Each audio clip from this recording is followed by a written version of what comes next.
Doctor గారు ఒకరి విధంగా అడుగుతున్నారండి, గర్భస్థ శిశువు లింగ నిర్ణయం ఏ సమయంలో జరుగుతుంది? లింగ నిర్ణయం ప్రభావితం చేసే అంశాలేంటి తెలియజేయండి అంటూ అడుగుతున్నారు. గర్భస్థ లింగ నిర్ణయం అనేదండి మామూలుగా కావాలంటే బ్లాస్టోసిస్ స్టేజ్లోనే మనం అక్కడ ఉన్న కణాలు తీసి బయట తీసి పరీక్ష చేస్తే అప్పుడే తెలిసిపోతుంది.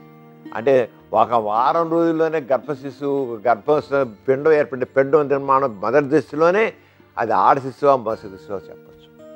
అవన్నీ హైటెక్ పద్ధతులను కూడా తెలుసుకోవడానికి కానీ బ్లాస్టోసిస్ స్టేజ్లోనే ఆ వెళ్ళి కొద్ది మనపై పెరుగుతాయి, దాంట్లో తీసుకుంటాం అన్నమాట.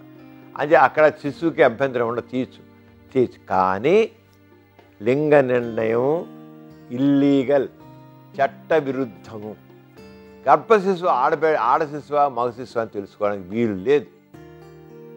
ఎందుకంటే భ్రూణ హత్యలు జరిగిపోతాయి.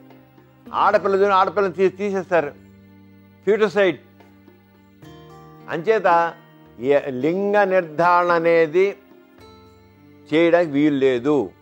మామూలుగా అయితే అల్ట్రాసౌండ్ స్కానింగ్ ద్వారా మనకు తెలిసిపోతుంది. 5 నెలలు వచ్చేకల్లా ఆ లింగ నిర్మాణం కనబడుతుంది.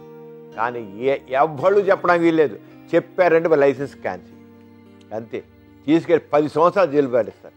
ఏ డాక్టర్ అయినా సరే నీ కడుపులో బిడ్డ ఆడపిల్లను మగపిల్లాడని చెప్పినట్టయితే మినిమం పనిష్మెంట్ 10 years అని చేసి చెప్పడానికి వీలేదు. తెలిసిపోతుంది. తెలియపోవడమే ఉండదు. మనకి స్కాన్ ద్వారా ఆడబిడ్డ మగబిడ్డ శరీర నిర్మాణం ఏర్పడేకల్లా మామూలుగా 4-5 నెలలకే ఒక మగవాడు అయినట్టయితేనేమో పురుషాంగం, అక్కడ యోని, స్త్రీలకి ఆడపిల్ల అయితే యోని, ఇవన్నీ స్పష్టంగా కనబడిపోతాయి. కానీ చెప్పడానికి వీలు లేదు, ఎవ్వరు చెప్పరు. అసలు ఎందుకు చెప్పాలండి? ఆడపిల్ల ఎందుకు కావాలని తెలియాలండి?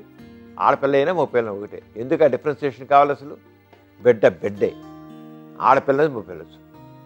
అంచేత అది తెలుసుకోవాలని ఆలోచన తప్పు.